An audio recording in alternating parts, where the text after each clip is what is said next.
joining us today for Cape Chronicle. I'm Mike RENICK.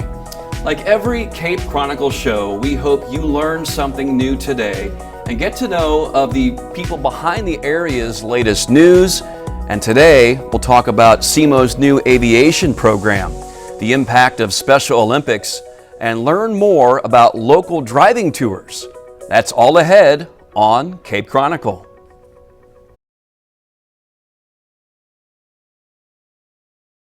I'm Rudy Tempesta. I'm 92 years old. I fought in World War II. Then I came home, worked for the post office for 70 years.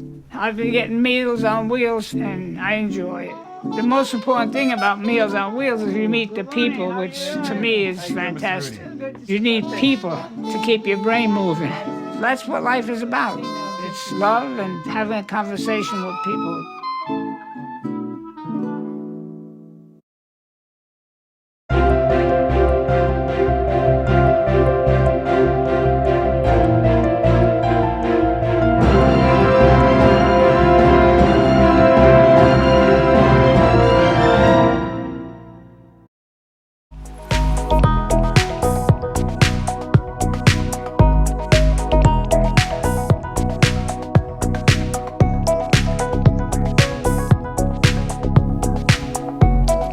Welcome back to Cape Chronicle. I'm Mike RENICK. Before we begin, please remember that we are taking our masks off only for the interviews, and our production crew of SEMO staff and students are following CDC pandemic guidelines to stay safe. So let's get to it. Southeast Missouri State University, in partnership with the regional airport, has a new pilot program giving regional students access to another high-demand technical field. Recently appointed Aviation Director Dr. Ken Jackson of SEMO is here to tell us all about it. Dr. Jackson, welcome. Congratulations. Well, thank you, and thanks for having me here. Yeah, you bet. This is a very exciting time for Southeast Missouri State University and for the region. So this will be a Bachelor of Science in Professional Pilot. That's exactly right. It's a 4-year college degree, 120 to 121 hours, depending on a course or here or there. But it'll be a 4-year professional pilot degree. It's a cooperative effort between the City of Cape Girardeau, who owns the airport itself. Katrina Amos has played a big part of this. Molly Maynor has worked with us diligently to bring this program about, and of course, Dr. Vargas and the university. He's demonstrated sincere interest in this program. We've been talking about this program for 3 years, and we're to the point now that the Board of Regents approved the program in May of 2020. And we now have a partner in U.S. Aviation based out of Denton, Texas, to provide the flight training for the program. So I think it's a win for all 4 parties, and I'm really excited about it. As a career pathway for students, and the fact that Southeast Missouri State University has stepped up to make that happen. I know that if you look at numbers, there's going to be openings, there's going to be jobs that need to be filled, and this is going to be the start of some great careers for many that decide to jump into that path. That's right. I did not realize myself until about 5 years ago the tremendous opportunities that are available in aviation. And as I began to explore that, I discovered that probably the Boeing 20-year pilot and technician outlook is one of the most cited studies, but the Canadian Aviation Electronics Association also does a 10-year projection, and they're just projecting significant openings in aviation over the next 20 years, 10 to 20 years, and as many as 27,000 new pilots are going to be needed at the end of this year by itself. So by the time students enroll at SEMO and 4 to 4.5 years later, when they complete their flight training, there are going to be job opportunities for these students as they transition. So and we're not talking, just maybe flying at a regional airport. Commercial pilots, all that is there to be had for any student that would be part of this program. That's right. It's unlimited. If they want to move into commercial aviation as an airline transport pilot, they'll be able to do so. Most people, if they know about aviation, realize that it takes a required number of flight hours to reach that level. But Typically, new pilots move into the regional providers, and SEMO will have some affiliations, and it's really one of the good things about U.S. Aviation. They already have established pathways for these students, so there are going to be jobs waiting as they transition from SEMO with their degree. I might say that at least 75% of the major airlines either demand a four-year degree or prefer a four-year degree. So they're doing themselves well to seek that four-year professional pilot degree. And this program starts in 2021, in the fall. It does. That'll be the first semester, is the fall semester of 2021. So we're working diligently at the airport to get the facilities set up for U.S. Aviation. There will be hangar space, classroom space, office space. It's a very good facility. I am a pilot. I've flown in and out of the airport there several times. One of the benefits is its proximity to the university. It's just a few short minutes out to the airport. It's a towered airport, and that's a benefit to the students, that they can communicate with an air traffic control tower while they're practicing their flight training. So what will that 4 years look like? Is it obviously classroom, but at that learning laboratory as well? It is, and the program is geared that if you're a pretty good student in high school, there's no reason why you can't be successful in this program. College algebra is required, a little bit of chemistry, a little bit of physics, but by and large, if you've taken dual credit classes in high school, a lot of those classes will apply toward this four-year degree. So they're going to start at the Seaball Polytechnical Studies Division. Dr. Brad Deacon there is going to have a large role to play in that and directing those students. But yes, they're going to progress quickly, and they're going to hit the ground running, because they're probably going to be flying within the first week or so after starting school. They don't tarry much with flight training, and the more training that they can get, the more quickly they progress. And you said there is interest in this program already. Yes, I've field calls all of the time since this program has been announced. I was meeting with high school counselors this morning, Zoom meetings, trying to get the word out. And we're at the point in time where students are starting to make a decision, if they haven't already, about what their career choice is going to be. And from my perspective, the opportunity to move in aviation it's wide open, and the salaries have come up significantly in the last few years because of the pilot shortage. So it's a great time to be considering aviation as a career. I would imagine too, there's so many other jobs that can branch off of aviation beyond just the pilot. There certainly are. Someone's got to build the planes, and someone's got to maintain the planes, and someone's got to design the airports, air traffic control, security. The government employs a lot of people, Border Protection Services, State Highway Patrol, they have individuals fly planes. So it's corporate, charter, there's just an unlimited option there for the students in terms of what direction they want to go with aviation. I'll tell you, nothing fascinates me more than seeing a plane get up in the air. I just, I don't understand how it works, but it's an amazing thing. And you being a pilot, I've heard that that's a sensation like no other. Well, it is. It was always something I wanted to do, but never had the opportunity until about 5 years ago. A friend who was a pilot said, "You ought to be a pilot," and I said, "You're probably right," and I pursued it, and I've enjoyed it ever since. So it's just been a great, I think I've taken about 20 people up for introductory flights at this point in time, so it's a lot of fun when you get a chance to do that.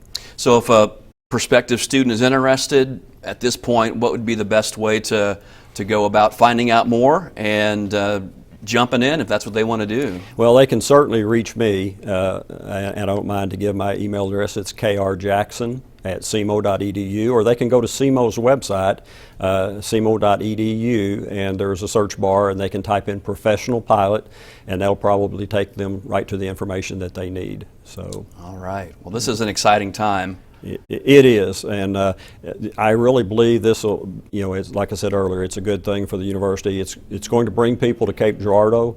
It's going to create jobs in the area, and it's going to produce an exciting and rewarding career for a lot of Southeast Missouri State University students.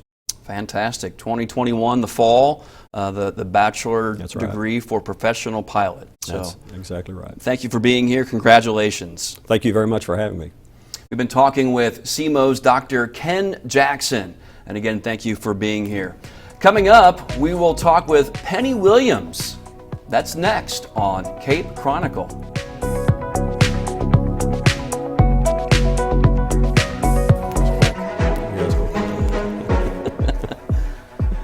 I guess you guys will swap out. It was nice to meet you. You too. Very nice to meet you. Yeah, maybe we can get together. Yeah, that'd be great. Can you got that on your lapel, right? Yeah, I don't think I walked off with it. Thank you. Take care. How you doing? Great. How are you? Good. I'm great. Thanks. How are you? You will? Okay. Now we're going to talk about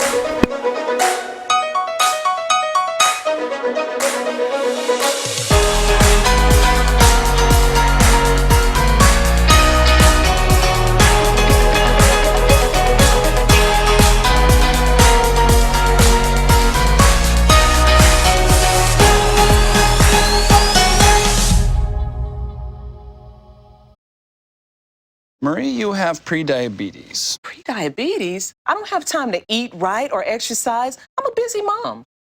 Oh, you're a busy mom. Yeah. This is great news. Busy moms never get prediabetes. Wait, what? Let me just... Yeah, this is all the people at risk for prediabetes, and way over here, busy moms. No? Whew.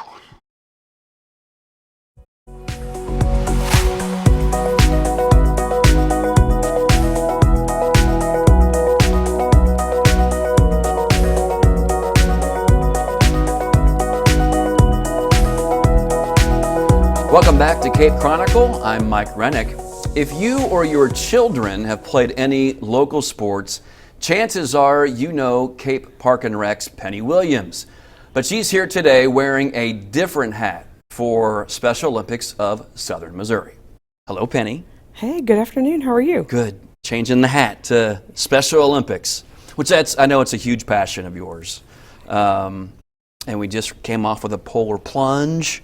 So tell us about the polar plunge, how that went, and then we'll talk a little bit more about Special Olympics. Who would think that people would come out in this kind of weather and jump for Special Olympics? But Yeah. we had about 125 that came out and did the polar plunge. That's great. February 6th this year out at Cape County Park.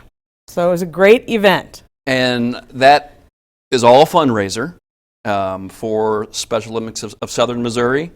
It is. It's a fundraiser for Southeast area Special Olympics. We service about 14 counties. Okay. All the money stays local, and it supports the 1,100 athletes that we serve here every day in the Cape Girardeau and surrounding areas. So with polar plunge, I mean, they're jumping into cold water. They're dressing up. Is that right? They're dressing up in crazy costumes. There's a theme every year. Okay. And this year it was Jurassic plunging. So yeah, you see all kinds of crazy costumes out there. Some people divert from the actual theme itself and come up with their own because, you know, that's just what the polar plunge is about, creativity and having fun and supporting local athletes. So You mentioned the athletes in the area. So 14 counties. What's the burning desire for you to be such a advocate for Special Olympics? You know, Parks and Recreation is about sports, and we believe in sports for all ages and all ability levels. So this partnership that we have with Missouri Special Olympics gives us an avenue directly to serve those citizens that may have a mental or physical disability. So it's kind of an expertise in that area, and we're able to focus on that and bring that into an already great program that we offer with Parks and Recreation. So it's pretty unique in the state of Missouri, but it's been so successful for our area. So it's pretty integrated then. It's very integrated.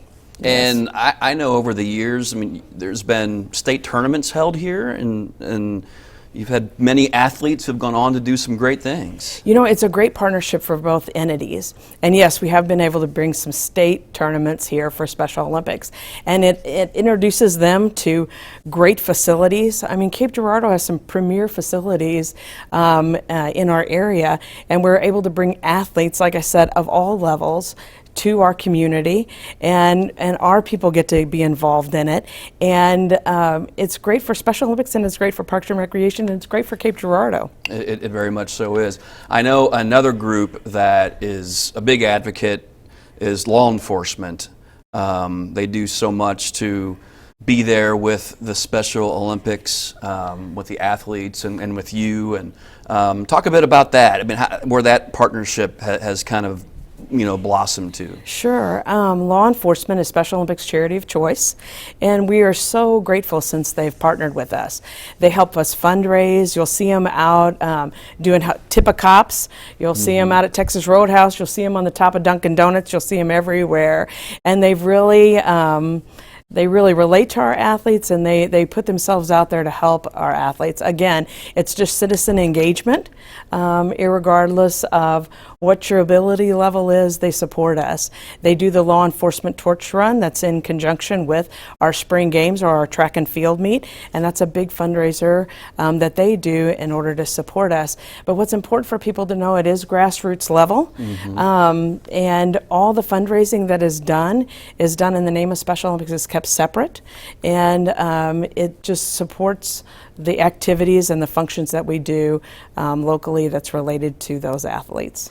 So I know the Polar Plunge is, would you consider that kind of the big fundraiser for the year? The Plunge is our largest fundraiser for the year. Other yes. things happening though throughout the year that support the funding? Sure, yeah. Yeah, we have corporate sponsorships all the time, of course, and we have sponsorship of all of our athletic events. Coming up in April will be our track and field meet. Okay. We haven't set a date yet for that, and but there'll be sponsorships that are associated with that. Things, we want to supply our athletes with uniforms. They get medals. They travel with the team. Mike, you know the feeling, what it's like to be a part of a team and to travel with a group of people and to arrive at a sports complex, and it does so much for you, and everybody deserves that opportunity. Everybody wants to be a part of a team, and they want to excel, and helps them grow in so many ways. Special Olympics provides that. And so we want to see all of our citizens have opportunities to do that, and Special Olympics allows that. I'll tell you some of the events that I've witnessed or have seen, footage from, whatever the case. I mean, there's no more energy than being at a Special Olympics event with the Special Olympics athletes. That's right. I mean, it's crazy. I mean, the energy and I can't imagine the stories and the relationships and the families that you've been able to impact and see grow through their journey with their athletes. That's right. That's right. And like you said earlier, law enforcement helps with that. They come out and they're our event directors. We do sports and athletic competitions all year long. A lot of people think it's just a track meet, but it's not. We have basketball, we have bowling, we have swimming, we have golf, we have soccer. All those sports. We look for coaches every day. So if anybody wants to volunteer and get involved in that aspect, they're certainly welcome to do that. And law enforcement plays a role too. They provide coaches. Our local representative is Sergeant Joey Hahn locally. So if you ever can't reach me, you can certainly reach him, and he'll be happy to share what our mission is in getting our people involved. So you just said, is there a best way if someone says, yeah, I want to coach, or maybe you have a family member they'd want to get into the program, what's the best way to make that happen? Absolutely. They can contact me at the Osage Center by email, williams@SOMO.org, or they can call the Osage Center and directly talk to me personally. And you can reach out to Sergeant Joey Hahn too. He can get you those connections as well. Fantastic. Well, thank you for all that you do. You do so much for all the youth in the area and Special Olympics, and just really appreciate your time today and all that you do for our area. Thank you. You're very welcome. Thanks again, Penny. and thank you for joining us today. After the break, we'll hear all about driving tours and more with Visit Cape's Alyssa Phares. That's next on Cape Chronicle.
Here is my handle and here is my spout.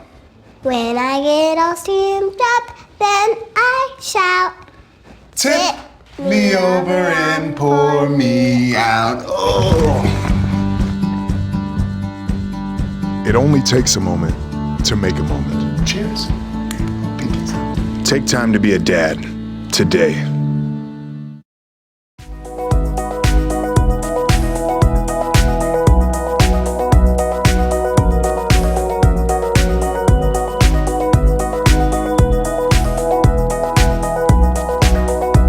This is Cape Chronicle, and I'm Mike Rennick.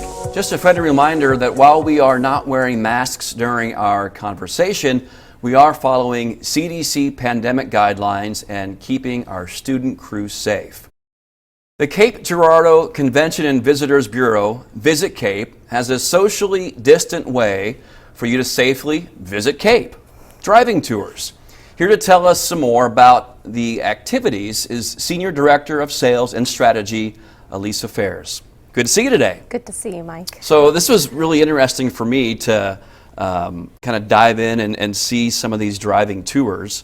I have to admit that I didn't know that some of the stuff existed, and I would imagine that that's why you guys offer this. But just a great way to really connect with the Cape history. Yeah, so we've had the driving tours around for a while. Obviously, we've added a couple to our library of them. But it's a great way for people who are both not from Cape Girardeau and from Cape Girardeau to experience some of what we have to offer here on their own time. That's the best way I can describe it. You can leisurely make your way around town. So I know there's a handful that you can choose, and I'm sure that there are some that may lead people one direction and they may try to do something else, but Gone Girl is the top one that I saw listed. I mean, that was a big deal. Gone Girl for this area was a big deal. It was filmed here in 2013 for 6 weeks, so they ended up spending a lot more time here than they originally had planned. And for a really good tour to work for a movie like that, we crafted it to where it incorporated both filming locations and places that the cast and crew enjoyed while they were here in town. And so you get to see the bar obviously is on their house. You know, there are some residential spots on the tour. We point that out and say, hey, don't leave your car and go into somebody's lawn. Yeah. But then also they enjoyed Muy Bueno a lot. That was one of David Fincher's favorite places to eat, and Ben Affleck as well. And so we kind of liked to throw in some of those local community businesses to help spice up the tour a little bit. That's great, because it seemed like they were being spotted all over. All over town, that was probably yeah. a tough one to put together and decide how you wanted to condense it, Correct. to a tour. Because they did use over 30 locations in Cape Girardeau in the movie, and there are not 30 locations on the driving tour. We would need to write a book for that. But we did pick the most prominent ones, easiest to find. That's important when you're crafting a driving tour as well, is ease of getting to it, and then also wanted to throw in some of those more public places so people could actually get out and maybe go into Muy Bueno and have lunch, or go into, they used one of the thrift stores here in town. Go Okay. in and shop. Yeah. Okay. And this is all at visitcape.com. Yes, it's all at visitcape.com, and then our Discover tab is where you can find all of the tours. They're downloadable on PDF as well as in our office located at 220 North Fountain Street. Okay. So I want to try to get to all of these because I know that they're all great. I had a discussion the other day about the different Civil War forts with somebody. That's my favorite joke. And I see that as one of the tours. So what does that show us? So the Civil War driving tour is of Civil War era spots here in Cape Girardeau. And my favorite sales pitch joke when I'm talking about Cape Girardeau is that we were not very original in naming our forts. They're A, B, C, and D. But the driving tour takes you around on the locations of those forts. Obviously, Fort D is the only fort that is kind of still in its appearance of what it would have looked like. But you can go to Fort A, you can see the spots for B and C, and then also we have the Common Pleas Courthouse on there, Battle of Cape Girardeau Corner is located, and then several other places around Cape. Civil War history is very, very popular amongst history-type tourists. Sure. Yeah, that's an exciting one. Another one, African American history? Yes, so African American history driving tour came about a couple of years ago. Obviously, I am a big proponent of incorporating all history when we're talking about communities. And when Ivor Square was being renamed, Denise Lincoln was a huge part in that, and she helped us better tell a story of everyone that is from Cape Girardeau. And so that goes through some very important parts of Cape Girardeau. How about the Explore Lewis and Clark? The Lewis and Clark Trail, another really popular history area. I mean, you'll get people who will cross the entire country for the Lewis and Clark Trail. And that is a multi-state tour that incorporates Cape Girardeau. All right. And I know the last one you have on there is with Rush Limbaugh. Yep. And areas where he was born and where he went to school. So we have the Rush Limbaugh driving tour, and it just goes through places that were important to his life when he lived here in Cape Girardeau, and then maybe some places that are also important to our history in terms of his family. Obviously, his family had some major contributions to Cape Girardeau's legal history. Sure. So, all right. Well, thank you for being here today. Visit cape.com. Yes. All right. Thank you so much, Alyssa. Thanks to all of our guests for their efforts to make the Cape area the great community that we call home. And thank you for joining us today for Cape Chronicle. The program is a collaboration among the Department of Mass Media at Southeast Missouri State University, the City of Cape, and River Radio. Our producer is Nicolette Brennan, and our executive producer is Dr. Jim Dufek. I'm your host, Mike Rennick. Thank you for watching.